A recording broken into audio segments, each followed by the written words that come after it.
মানুষ এরকম বাঁচাইতে তার কি লালন পালন করে আসতে হবে, একটা গাছ উঠাইতে তার এরকম লালন পালন করা লাগে, করে গাছটা উপরে উঠানো লাগে। 8টা বছর স্যার আমি এটা খাটনি করছি। যদি স্যার আমার 3টা মাস সময় দিত, তারপরেও স্যার আমি এই যে কলম করে সারা বিক্রি করতে পারতাম, এই গাছটা আমি হয়তো অন্য কোথাও হস্তান্তর করতে পারতাম। এটা সব গ্রাফটিং এর কাজ স্যার, কোনো নোটিশ ছাড়া স্যার এটা অতর্কিতভাবে এটা হামলা করতে এখানে 100 বছর ধরে স্যার এখানে আমার বাবারা বসবাস করে আসতেছে। 100 বছর আগের থেকে আমরা স্যার রিজার্ভের বিলিদার, আমরা তো স্যার এই কোনো মাইনা পাই না স্যার। এটার বিনিময়ে আমাদেরকে জায়গাটা দেওয়া হয়েছে এগ্রিমেন্টে, যে আমরা শুয়ে পড়ে খাবো আর ওদের সাথে সহযোগিতা করে বন্ধ ঘোষণা করবো। কি স্যার এগ্রিমেন্টের কাগজ স্যার নোংরার জন্য স্যার ওবিটু বেশি আছে। 22 নম্বর রেজিস্টার খাতার মধ্যে 1952 সালে এগ্রিমেন্ট হয়েছে আমার বাবার নামে। জি স্যার, জি স্যার। আগে তো আমার বাপের নামে আছে, আমার চেয়ারম্যান সাহেব জানেন, আমার বাপ 8 বিঘা, আমার বাপের প্রথম সে দিদি নেই গাড়ি, আমার বাপের চেয়ারম্যান বাঁচায় না। আপনারা খেলা চিন্তা না, আপনারা সবাই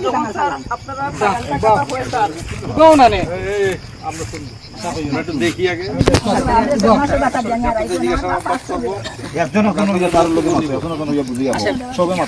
পুরাটা একটু ভিজিট করা স্যার।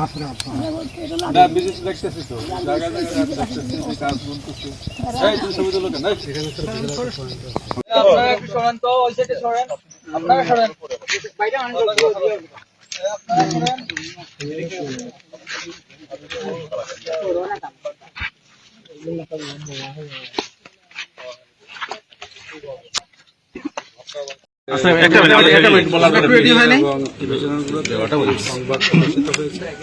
এটা মৌলভীবাজারের এই এলাকার কিছু গাছ কর্তনের ব্যাপারে সেই বিষয়ে বিভাগীয় পর্যায়ে বিভাগীয় কমিশনার মহোদয় একটি 3 সদস্য বিশিষ্ট কমিটি গঠন করে দিয়েছে তদন্ত করে একটা প্রতিবেদন দেওয়ার জন্য।